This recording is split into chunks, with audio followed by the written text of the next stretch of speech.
পিয়ালি আর তার মা খুব গরিব কিন্তু সাহসী। তাদের বাড়ির পাশে একটা বড় আম গাছ ছিল, যেটা গ্রামের সবার। মা মেয়েকে নিয়ে হাঁটতে শুরু করলেন কাদামাখা গ্রামের পথ ধরে। মাথার ওপর বৃষ্টি, চারপাশে কুড়ে ঘর আর কাদার মধ্যে জমানো জলের ছোপ। পিয়ালি ঝুড়িতে করে ধরে রেখেছে পাকা টক মিষ্টি আম। মুখে তার হাসি, কারণ সে জানে আজ যদি এগুলো বিক্রি করতে পারে তাহলে রাতে মা অতিথি সবাই ভাতের সাথে ডাল মাছ খেতে পারবে। বৃষ্টি থেমে নেই, তবু তিনি রওনা দিলেন হাঁটতে, খালি পায়ে, ভেজা মাটিতে, হাতে হাঁসের বাচ্চার ঝুড়ি। রাস্তার পাশে কেউ নেই, সবাই ঘরে, কিন্তু তার চোখে আশার আলো। এক পর্যায়ে তিনি একটা মাটির ঘরের সামনে এসে দাঁড়ালেন। দরজায় টোকা দিয়ে বললেন, মাকো, একটু আশ্রয় পাব কি? এই বৃষ্টিতে হাঁসের বাচ্চাগুলোর শরীর ভিজে যাচ্ছে, কেউ কিনতেও চাইছে না। পিয়ালি ভিজে রাস্তায় নেমে পড়ল। লাল কাপড়ে মোড়ানো তার ছোট্ট শরীর, মাথায় কাপড় দিয়ে বানানো বালিশের ওপর আমের ঝুড়ি, চারপাশে কাদা, বৃষ্টি, পাখির ডাক আর শালগাছের ফাঁকে ফাঁকে পথ। যারা তাকে দেখছিল বলছিল, এই বৃষ্টিতে একা মেয়ে যাচ্ছে হাঁটে, সাহস তো কম না। পিয়ালি হাসছিল, কারণ তার মাথায় একটা লক্ষ্য, ঘরে রান্না হবে আজ, সবাই পেট ভরে খাবে।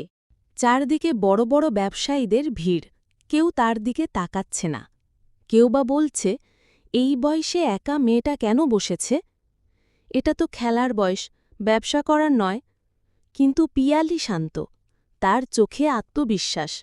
সে জানে মায়ের কথা মনে আছে, নিজের পরিশ্রমে কিছু করলে ফল একদিন ঠিকই মিলবে। একজন হাটের লোক এসে দাঁড়ালো সামনে। এই আমগুলো কি তোমারই?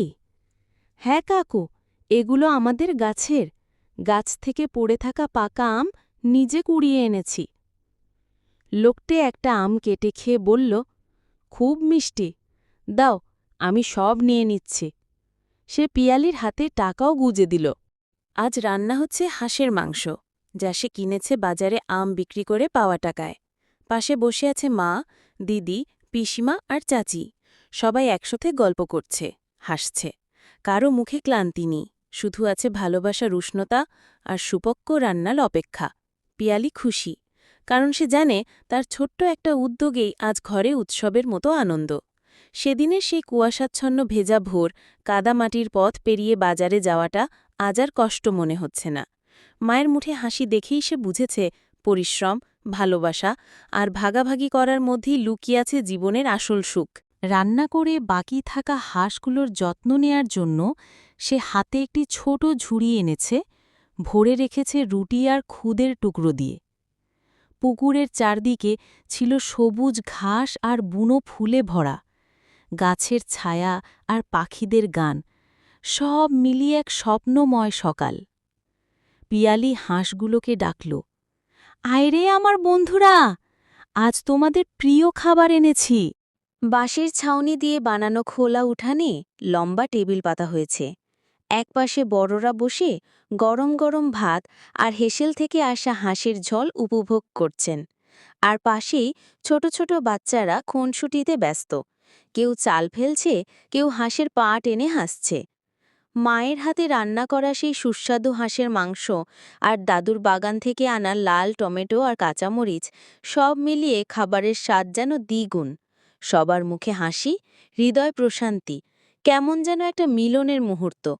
হাসতে হাসতে মা বলল, এই তো, শুধু রান্না নয়, একসাথে বসে খাওয়ার আনন্দটাই আলাদা। ছোট্ট পিয়ালি একটা বড় হাঁসের টুকরো নিয়ে বলল, এই টুকরোটাই আমি পেয়ে গেছি, এবার আমার জয়।